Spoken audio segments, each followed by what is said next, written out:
Therapist Melanie McCool here, and I'm going to talk to you about the 8 sneaky symptoms of anxiety, just one of which is procrastination.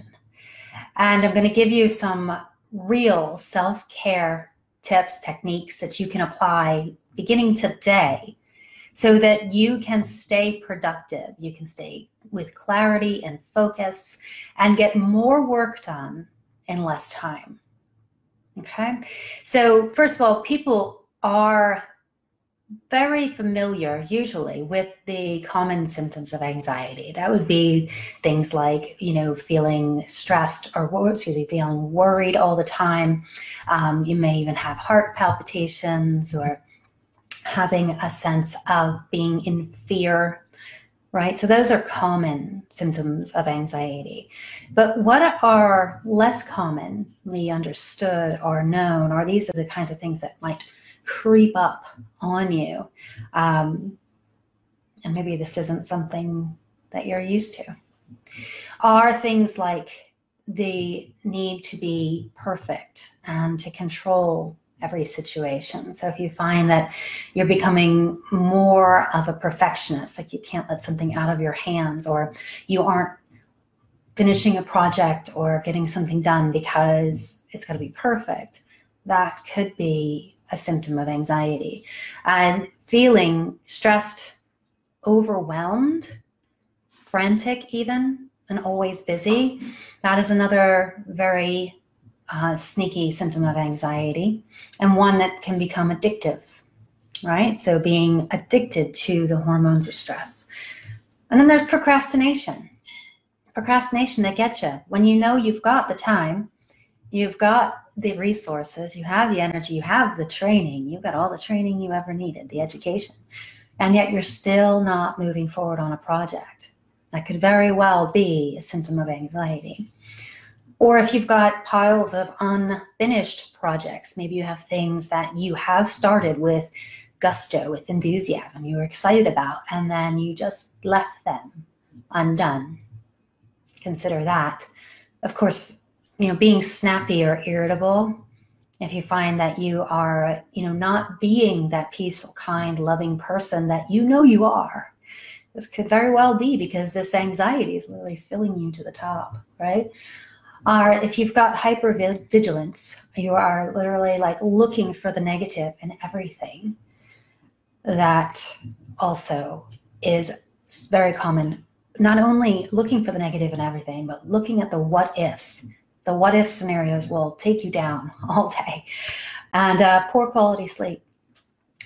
Please don't let anxiety get you to the point where you're losing sleep. Okay, so if any of the things that I just said are starting to creep up on you, then take action now. Don't wait until you get to the, well, it's obvious this is anxiety mode. Okay, you don't need to wait until you get to, having heart palpitations and feeling like you're having a panic attack to take care of yourself, to bring that level of anxiety way, way down.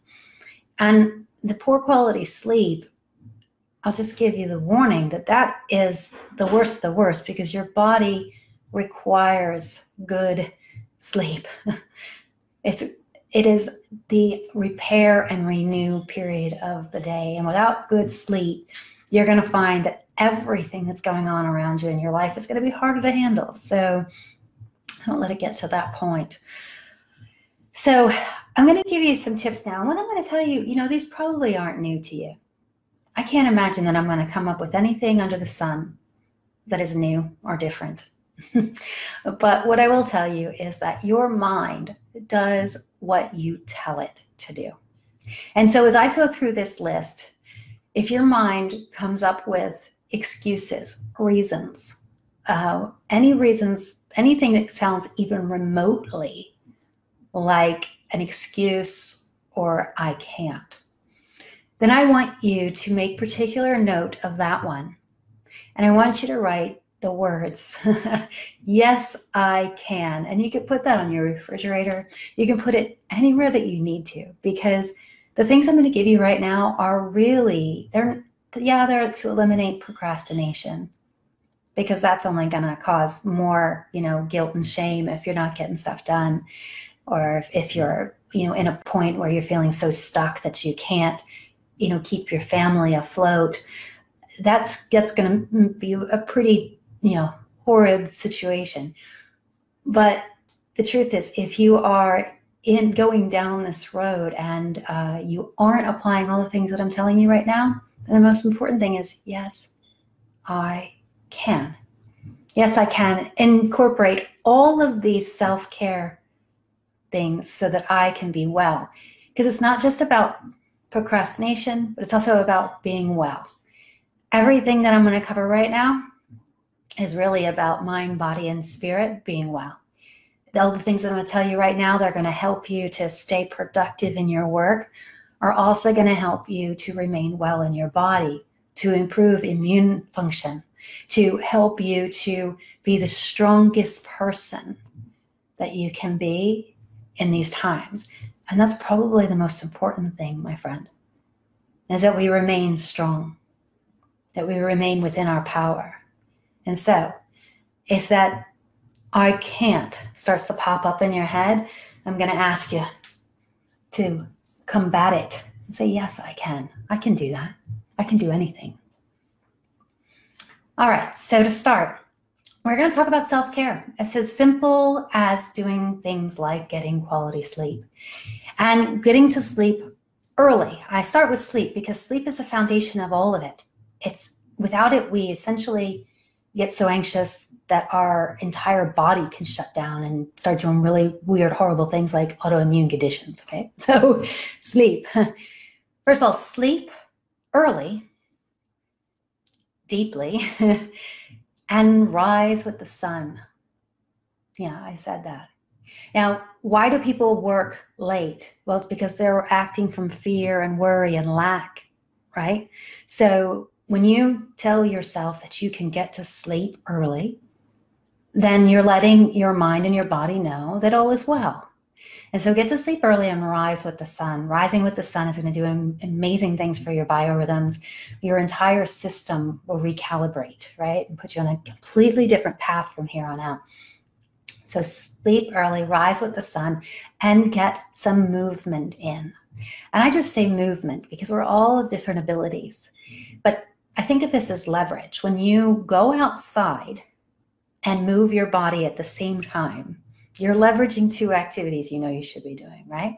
You should be outside getting fresh air, taking in nature if you're able, right? At least going someplace green-ish.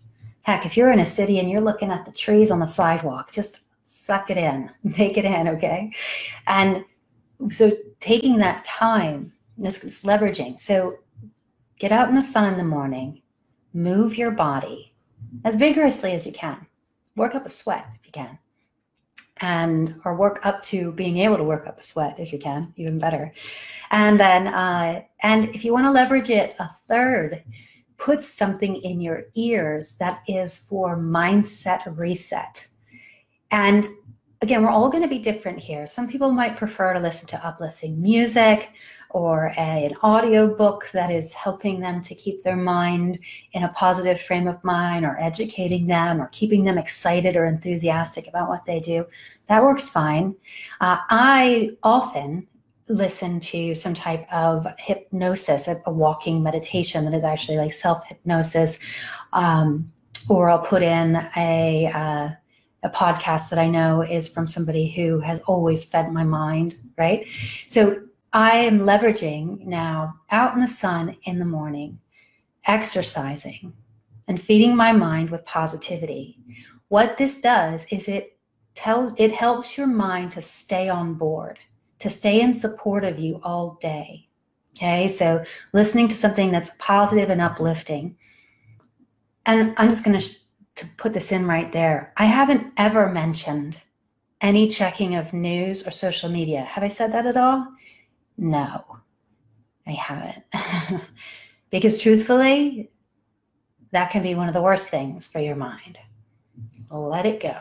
If you're scrolling or addicted to news, those first sneaky steps, they are going to roar up on you like a lion.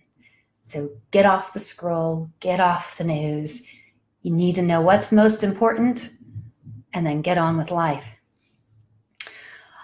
All right, so after you've gotten your movement in, then eat incredibly well. Look, there's never been a time like right now to decide that you're worth it, that this body that you've been given deserves to be fed with the ultimate in nutrition to keep you incredibly healthy, vitally well. So I'm not going to give you tips on what it means to eat incredibly well. I think we all know. But if there was ever a time to say, yes, I can, to that, it is right now. Eating well, drinking water, these are non-negotiables. And if you need to get it on board because you're thinking, well, I have to make money. Well, good. Then get this on board. Keep your body fed with healthy, nutritious, whole foods, lots of veg, right? So that your brain can function well and you can make money. If that's the motivation that you require, then jump on it. And yes, I can. So you've got those underlying processes in place. You're sleeping well. You're getting your movement in the sun in, and I just hope you have sun wherever you are. You're putting a smile on your face all the time. By listening to uplifting something in your ears, and then you're going to feed and water yourself really well, right? And then you're going to get to work. So now that you've brought your system is humming with positivity, with good vibes, with endorphins, right? Now you're going to work. And they say that the best scenario is for you to work for 90 minutes, completely distraction-free. So on whatever project it is that you've got going, to shut off every other tab, every other thing going on in your life, putting your phone somewhere else and getting the work done, right? So you do that for 90 minutes at a time. They say that's about the length of time that's ideal. And then you take a break. You take a break and you're going to go and you're going to get your endorphins pumping again. And that could mean, just getting up and, getting to your kitchen, getting new water, putting some music on. Maybe you're going to sing, maybe you're going to dance, maybe you're going to laugh with family since you're all together, right? Maybe, you're going to do whatever makes you feel good.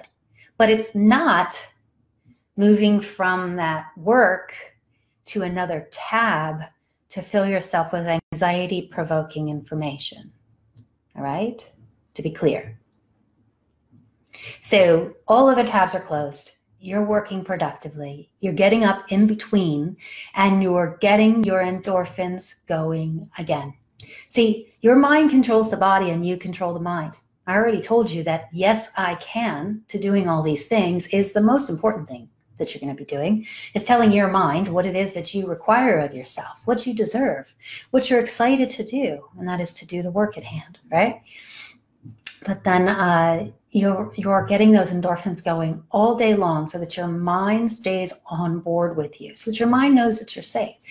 And if you do find that you're in frozen mode, if you're stuck beyond, if what I just told you just sounds so completely far from your reality right now, then I'm going to say that you're going to dial it back. You're going to come right back, and you're going to start with something like doing the 5-minute meditation practice to reduce anxiety. I mean, we're all doing that every day anyway, right?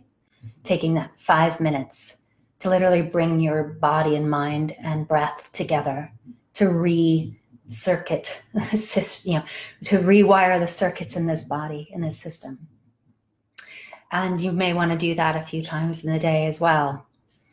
Or wherever you are, you have the ability, through the power of the mind and through neuroplasticity, to not only stay well if you are well, so to reinforce what I said about the sneaky symptoms of anxiety, don't let the sneaky symptoms get by and then end up in the obvious symptoms, right?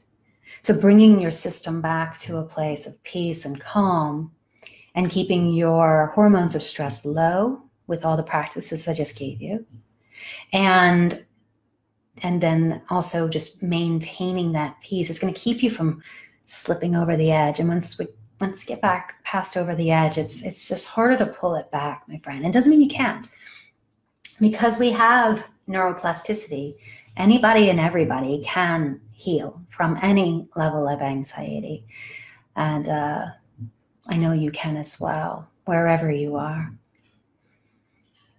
And so if you haven't seen the 5-minute meditation practice or the self-hypnosis practice, whatever you want to call it, the point is it's going to help you to regulate your system, to bring a sense of calm and peace back to you. And I'll put that in one of the comments here or in the description so that you can access it and use it as often as you need, because your family's counting on you. You're counting on you. And one of the most powerful things that we can do is to actually do the thing that we said we were going to do in the first place. And procrastination, it doesn't feel anything like that. It's not your fault. There's a lot of stress going on right now. But I just gave you the recipe to stay cool. So stay cool, stay chill, get your work done. At the end of the day, celebrate your wins, everything that you got done. Celebrate. Let your mind know this is really what you want to do. You're really thankful and grateful that you got this mind to work for you today. And then go to sleep. Sleep well, sleep long, deep healing sleep where you have liberating dreams. And I hope this has been helpful. If you found this helpful, please do share this video, and I will see you on the flip side. I'm Melanie McCool, clinical hypnotherapist, and I wish you well. All is well.